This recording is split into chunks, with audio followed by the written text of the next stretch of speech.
नमस्कार मुझे विश्वेश्वर स्वाई विधायक प्रार्थी टांगीसालेपुर निर्वाचन मंडली चेयरमैन टांगीसालेपुर विकास मंच।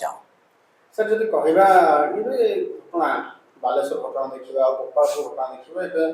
पुणी पूरी नुआपड़ा कथा देखा बड़ंगा कथा देखा आपण केम देखुछन घटना अति दुर्भाग्यजनक घटना आको जेते निंदा कले सभ्य समाज कम हम कारण आपण को ये कही रखे ओडिशा रे सरकार मोहन मांझी सरकार एक जनकल्याण विमुखी सरकार एटिकार मुख्यमंत्री जने जनाब कि लोक आज ये जो घटना गुड़िक घटी जाऊँगी आपको आम व्यक्तिगत भाव जिते निंदा कले कम हम कारण आम हृदबोध करुचु जी कठोर कठोर आईन कठोर कठोर कठोर दंड दवा कथा कमी जाऊँगी से अपराधी माने काया मेलाई चलुंट आपण मानक कही रखे आपण जो कहले गतकाली जो घटनाटी घटी बड़ंगारे निमापड़ा निर्वाचन मंडली बड़ंगारे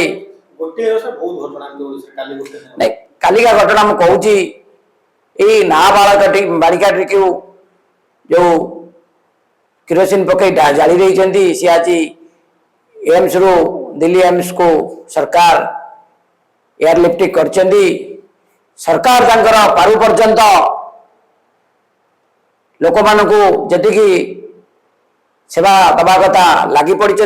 विरोधी मान कार्य करेंगे विरोध करेंगे किंतु मो सरकार पाखे निवेदन करी मोर मुख्यमंत्री माननीय मोहन चरण महादी को निवेदन कर हाथ जोड़िकी सार आपण जहाँ देख नजर नहीं आहरी नियंतु अपराधी यथाशीघ्र धरिकी कठोर कठोर दंड दिंतु जो आउ गोटे को घटनार पुनरावृत्ति हम ना एवं मोर निर्वाचन मंडली हो जिला हो सारा ओडिशार प्रत्येक आईआईसी भाई मानक मोर निवेदन आपण मैंने आहरी जागृत हूँ आपण हाथ आपण एरिया आपण जेते जागृत हेबे सेते यही अपराधी माने लुचिबे आ सामना को आसेबे नाही। मो परिशेष मोर ओडिशार मुख्यमंत्री माननीय मोहन चरण महाजी को आउ थे निवेदन करुच्ची सार आप तीक्ष्ण नजर देखिए ये आईन की आहरी कड़ा कहतु करतु जो अपराधी पर मुहूर्त गोटे स्टेप भावे आउ ये घूर्ण कार्य करने को।